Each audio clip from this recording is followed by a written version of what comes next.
तो dear, life process का जो चैप्टर है उसमें जो है मेरा नेक्स्ट जो लाइन है पैराग्राफ में, उस लाइन को मैं बुक का रीड करता हूँ और समझता हूँ कि मैंने इससे पहले क्या समझे थे। मोलिकुलर पे हर एक जीव में गति होती है जिसे हम आंखों से देख नहीं पाते, सिर्फ प्रयोगशाला में माइक्रोस्कोप के या कुछ ऐसे टूल्स हैं देख सकते हैं, लेकिन ऐसे देख आपको अगर दिया जाए तो आप देख के नहीं समझ सकते हो।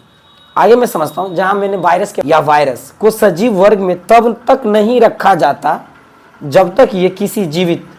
बुक क्या समझाने की कोशिश करता है, बुक यहाँ पे प्रूफ देता है वायरस के बारे में। जो सटीक लाइन देता है बुक, काफ़ी गजब का लाइन दिया है। बुक ने बताती है कि इसके अभाव में विषाणु या वायरस को सजीव क्लास में, कैटेगरी में तब तक नहीं रखा जाता है। जब समझाने की कोशिश किया है, क्या गजब का लिखा है बुक, और ये समझा रहा है जब तक कि ये किसी जीवित कोशिका को संक्रमित करके अपने अणु के स्तर पे गति नहीं करती है। अगर कोई भी वायरस कोई भी कोशिका पर अटैक किया, लेकिन अपने आणविक स्तर पे अब उस वायरस किसी कोशिका पर अटैक किया और अपने आणविक स्तर पे डेवलपिंग किया, ग्रोथ किया, तो ऑटोमेटिक समझिए कि वो जीव, वो वायरस ऑटोमेटिक सजीव कैटेगरी में जाने वाला है। आगे क्या बताता है ये बुक ने, आप फिर दर्शाती है क्या, जीवन के संचालन में आणविक गति की आवश्यकता होती है। क्या गजब का बुक ने लाइन मारा है। बुक ने समझाने की कोशिश करती है डेवलपिंग हो रहा है, ग्रोथिंग हो रहा है, वो सिर्फ आणविक स्तर पे होती है। विदाउट आणविक स्तर पे कोई भी जीव गति नहीं कर सकता है। गजब का लाइन मारता है।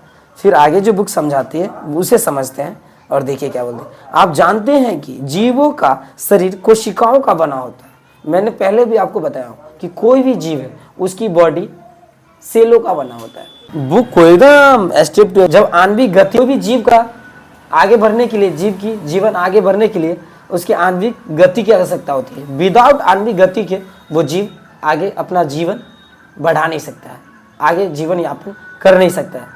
आप जानते हैं कि जीवों का शरीर कोशिकाओं का बना होता है। बुक ने बता रहा है कि हर एक जीव का शरीर सेल का बना होता है, बट सेल में आणविक गति होती है। जीवों का शरीर कोशिकाओं का बना होता है एवं इसके जीव द्रव में विभिन्न प्रकार के अणु पाए जाते हैं।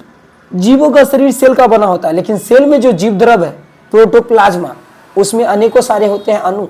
मतलब कोशिका को समझ लीजिए, अणु से कोशिका तैयार होता है और सेल से, कोशिका से जीव का शरीर तैयार होता है और कोशिका अणु से तैयार होता है। सजीव और निर्जीव पदार्थों में सबसे दो का विन्यास एवं संयोजन या व्यवस्था। जीवित पदार्थों में अणुओं का विशेष प्रकार से संयोजन होता है, जिसके फलस्वरूप जीवों का निर्माण संभव हो पाता है। न्यूक्लियो प्रोटीन अणु के साथ अन्य तत्वों के अणु विशेष रूप में संयोजित होकर जीव प्रोटोप्लाज्मा का निर्माण करता है, जो जीवन के मूलाधार है। प्रोटोप्लाज्मा में सजीवों के सारे गुण विद्यमान रहते हैं। समझिए, सेल क्या बता रहा है, जीवित पदार्थों में अणुओं का विशेष प्रकार से संयोजन होता है। अगर जीवित नहीं रहेगा कोई भी जीव, सेल का क्या नहीं हो सकता है, संचालन नहीं हो सकता है, संयोजन नहीं हो सकती है। और इस बात को समझाते हुए आगे बताता है कि न्यूक्लियो प्रोटीन अणुओं के अन्य तत्वों के अणु विशेष रूप में संयोजित। सजीव में जीव द्रव होते हैं और जीव द्रव में सजीव के सारे गुण विद्यमान होते हैं। जो सारे गुण विद्यमान होते हैं, सजीव के सारे लक्षण अवेलेबल होते हैं प्रोटोप्लाज्मा में। आपको अगर समझने में मेरे वीडियो को लाइक कर दीजिएगा, शेयर कर दीजिएगा।